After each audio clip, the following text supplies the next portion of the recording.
দেখেন বন্ধুরা, বৃষ্টিতে গাছের চেহারা কত সুন্দর হয়েছে। এটা একটি লেবু গাছ, জিও ব্যাগে।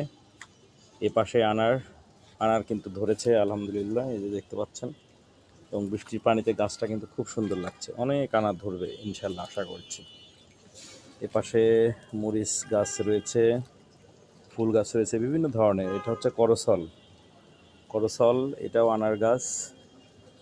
আসলে অনেক গাছ ছাদে, এখানে কাঠগোলাপ, আলুর গাছ, তুলসী গাছ, অ্যালোভেরা, আদার গাছ, স্পাইডার প্লান্টস, আনার।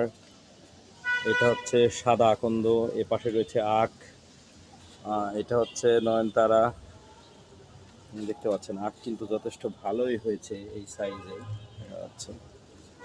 তারপরে রক্তকরবী, এ পাশে অ্যালামন্ডা অলকানন্দা, গন্ধরাজ, এটা হচ্ছে মাল্টা, সাদা জাম্বুরা, আনারস, বট বা ওষুধ গাছ। এই পাশে রয়েছে টগর, বাগানবিলাস। এখানে রয়েছে হলুদ মালটা। এটা হচ্ছে মরিয়ম খেজুরের চারা দেওয়া হয়েছিল সেটা। এটা হচ্ছে জবা, হাইব্রিড জবা। এটা হচ্ছে এখানেও নয়নতারা। এবং এই পাশে অবশ্য আরেকটা ফুলের গাছ আছে, হাসনা হেনা, এই যে দেখতে পাচ্ছেন, মাশাল্লাহ। এখানে কলাবতী ফুল গাছ। এ পাশে রয়েছে হাইব্রিড জবা। অনেক রকম গাছ আছে ছাদে। এ পাশে রয়েছে অ্যালোকেসিয়া প্রজাতির একটি গাছ।